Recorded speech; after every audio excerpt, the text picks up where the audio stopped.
Այսօր Արտիկ համայնքի նոր կյանք բնակավայրում ենք։ Նկարահանումներից բացի եկել ենք օգնելու նաև Արագածովի տեղական ակտիվ խմբին։ Ինչու? Որովհետև արդեն վաղ այստեղ կայանալու է աննախադեպ Ղափամա փառատոնը։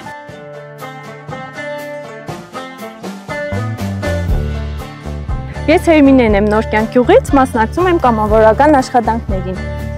Վաղ առավոտվանից սկսել ենք մեր նախապատրաստական աշխատանքները։ Ամեն ինչ ուզում ենք անենք, որպեսզի ստացվի շատ գեղեցիկ կոլորիտային միջոցառում։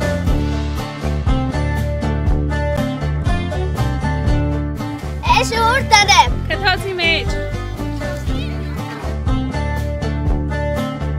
Այս փառատոնը ունի մի քանի կոմպոնենտներ, այսինքն իրանց մեջ միայն ներառված չեն ազգային սնունդի ներկայացում, մենք էլի ունենալու ենք մեր բակային խաղերը, ունենալու ենք տարբեր ձեռագործ իրերի ցուցադրություն, ունենալու ենք ազգային սնունդի ցուցադրություն, երգ, պար, այսինքն բոլոր մշակութային միջոցառումները, որոնք որ մեր կողմից ժամանակին հասցեագրվել են,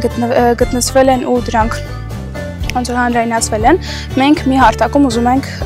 տեղակայել ու դրա միջոցով ակտիվացնենք գյուղը։ Ղափամա փառատոնին ընդառաջ նոր կյանք գյուղում նախապատրաստական եռուզեր է։ Արագածովի տեղական ակտիվ խմբի կամավորներով, նոր կյանք գյուղի երիտասարդներով ու մեծ աշխատասիրությամբ։ Արդեն վաղը հոկտեմբերի 18-ին ժամը 12-ից մեկնարկելու է Ղափամա փառատոնը։ Զբոսաշրջության կոմիտեի եւ Եվրոպական միության ու Ավստրիական զարգացման գործակալության Լիտվո-Շիրակ ծրագրերի ֆինանսական աջակցություններով։ Բացի Ավստրիական զարգացման գործակալության Լիտվո-Շիրակ ծրագրից, բացի զբոսաշրջության կոմիտեի աջակցությունից մեզ նաեւ շատ աջակցում են Արտիկի ու Անի համայնքապետարանները։ Սպասվում է տոնական բարձր տրամադրություն հայկական ուտեստներով, ձեռագործ աշխատանքներով, վարպետաց դասերով, համերգային ծրագրերով։ Արագածովի տեղական ակտիվ խմբի կողմից իրականացվող այս տարվա երկրորդ փառատոնին նոր կյանք գյուղում վերապրելու են հայկական ավանդույթների համն ու հոտը։ Աստղիկ Խաչատրյան, Խանովանիսյան, այսօր։